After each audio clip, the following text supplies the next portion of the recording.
आगे बढ़ते हैं। इस्लामाबाद से ताल्लुक़ रखने वाले ख्वाजा सराज चांदनी, जो नाच गाने और भीख मांगने के बजाय अपने फ़न पर यकीन रखते हैं, कहते हैं कि पेश लकड़ी को कटिंग, पेंटिंग और प्रिंटिंग जैसे मुख्तलिफ मराहिल से गुजारने के बाद खूबसूरत अंदाज में टेबल और दीगर डेकोरेशन पीसेस बनाकर भेजती हैं। इस वक्त हमारे साथ मौजूद हैं, उनसे बात करेंगे। चांदनी, बहुत शुक्रिया आपका। सबसे पहले आपसे ये जानना चाहूँगी कि आर्ट वर्क आपने कहाँ से सीखा और ये आइडिया कैसे आया आपको?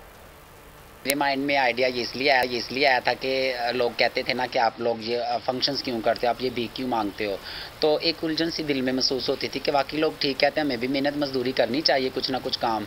पढ़े लिखे हम लोग इतना होते नहीं हैं, तो फिर कोई जॉब भी नहीं कर सकते। जॉब तो मांगने बंदा तभी जाता है ना कि जब आप पढ़े लिखे हो।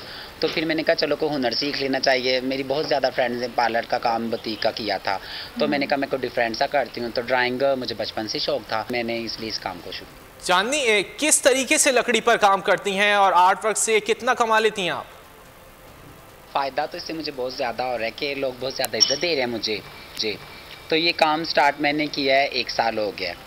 तो पहले बीच में ये प्रॉब्लम आई थी, पहले वो था धरना लगा हुआ था इधर फजल रहमान साहब का, तो कुछ वो काम ख़त्म हो गया था। उसके बाद फिर कोरोना आ गया, कोरोना की वजह से इस तरह प्रॉब्लम हुई है।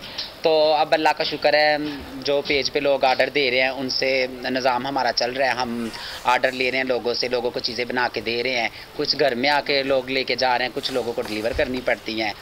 तो मैं तो अपनी ज़िंदगी से बहुत खुश हूँ कि अल्लाह पाक ने मुझे इस काबिल किया है कि मैं भी अपना हलाल कमाना सीख रही हूँ और हलाल कमाई से ठीक है चांदनी।